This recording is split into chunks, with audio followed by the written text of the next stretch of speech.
Good evening. Here is the world news from BGI TV, Baba Bagide Imo TV. I am Morire Rabila Lawal. First are the major headlines for the world news. Nigeria losing influence in Africa. Obasanjo. Naira redesign, how bank rejected 20 million Naira gummed together.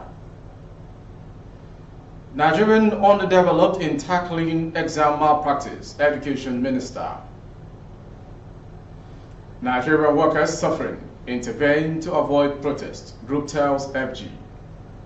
Still on the headlines, Amotekun nabbed criminal suspects with human skull in Ogun. To the next headline, Vigilante group rescues women from abductors in Anambra. Government storm palace, kidnap Monarch in Ondo. Unknown gunmen attack mosque in Delta states.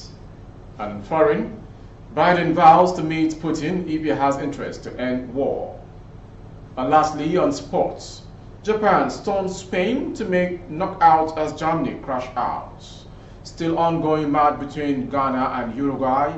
They are playing 2-0 down against Ghana. Now the news in detail. Former President Olusegun Obasanjo says Nigeria's influence in the world, particularly Africa, is declining. Mr. Obasanjo stated this in Abuja on Thursday during the launch of a book on him by Premium Times editor-in-chief Musikilu Mwajid.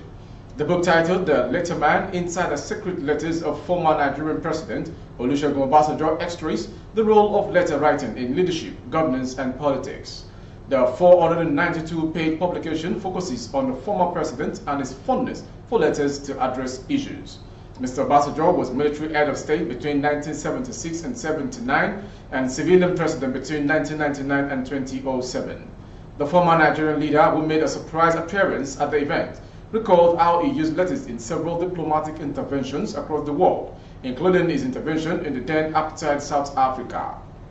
He said Nigeria ceded leadership to other countries outside the continent. He cited the example of the intervention of Qatar in the composition of the government in Chad, Nigeria's neighbor, after the death of President Idris Deby. He also recounted how Nigeria resolved the crisis between Robert Mugabe and Joshua Nkomo during the fight against the Iron Smith white government in southern Sudan, now Zimbabwe. Moving on to the next story. Following the move by the Central Bank of Nigeria, CBN, to redesign some Naira notes, the presidency has revealed how the development is affecting some billionaires who may have stashed the currency in their various houses. President Muhammadu Buhari's chief spokesman, Femi Adesina, in an article on Friday, narrated how a customer stormed a commercial bank to deposit 20 million Naira, which was already gummed together, damped and other refuse. According to Adesina, efforts by staff of the bank to sort out the notes proved abortive, leading to the rejection of the cash. He said somebody went into a banking hall in Abuja some days ago and came back to tell a mighty stink that had pervaded the entire atmosphere in the bank. The bank staff initially made a valiant effort to sort out the note. With nose mask and hand gloves firmly in place, they began to count. He left with his tail between his legs like a beaten dog, but the scent stayed behind. The banking hall had to be disinfected and deodorized. Additionally, noted the decision of the Apex Bank, which according to him is beginning to yield positive results. Moving on to the next story. Minister of Education, Madam Adamu has called on examination and assessment agencies in the country to adopt information and computer technology (ICT) in tackling examination malpractice and build multi-dimensional approach to address the menace. The minister stated this in Lagos State while declaring open a one-day national sensitization workshop tagged the role of education stakeholders in tackling examination malpractices in Nigeria, jointly organized by the National Examinations Council (NECO) and the National Assembly. Represented by the Registrar, Joint Admissions and Matriculation Board, Professor Ishaq Oloyede, Adamu said Nigeria is underdeveloped in tackling issues of examination malpractices. Examination malpractices is a major problem affecting the conduct of public exams in Nigeria. And let me say that Nigeria is underdeveloped in tackling issues of malpractices in our exams. ICT is the way to go in curbing this menace, it has become more critical that we must become creative in adopting ICT devices to protect the sanctity of our examinations across Nigeria, he said. The Permanent Secretary of the Federal Ministry of Education, Andrew Adejo, in his keynote address, called on the National Assembly to enact laws for sanctions and consequence actions. Moving to the next story. The Congress of Senior Civil Servants of Nigeria, CSCSN, has declared that majority of workers in the country are suffering. The union made its disclosure on Friday. The prices of goods and services have gone up in recent times.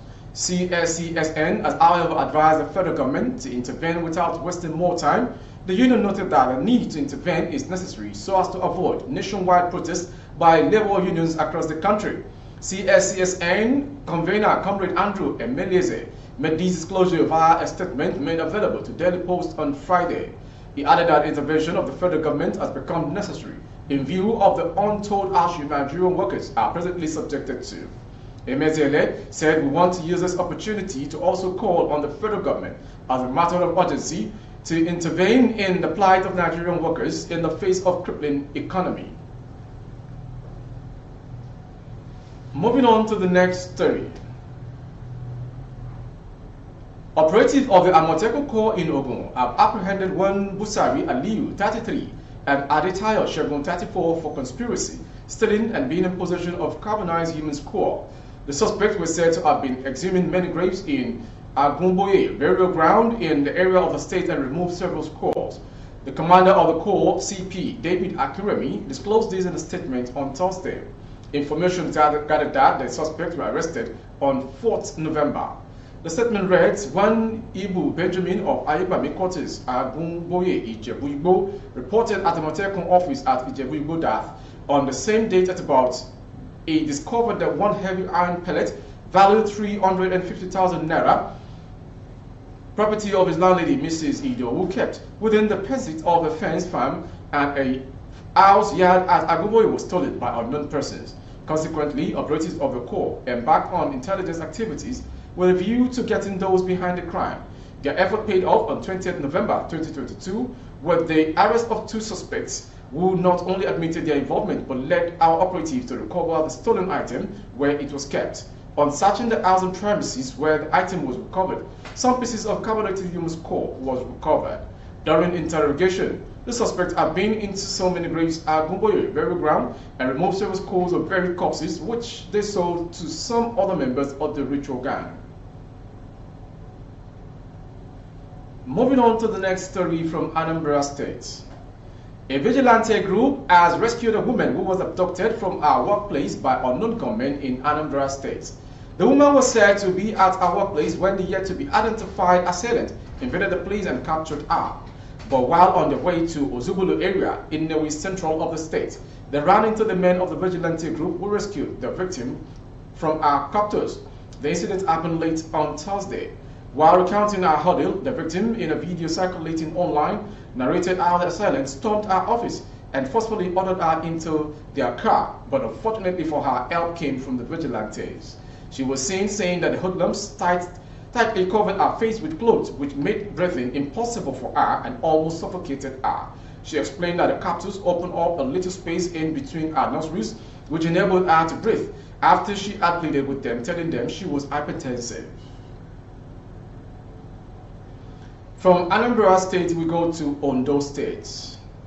The Olosho of Osho, Oba Clement Jimo Olukotun in Ajowa Akoko in the Akoko Northwest local government area of Ondo State has been abducted by gun-wielding kidnappers.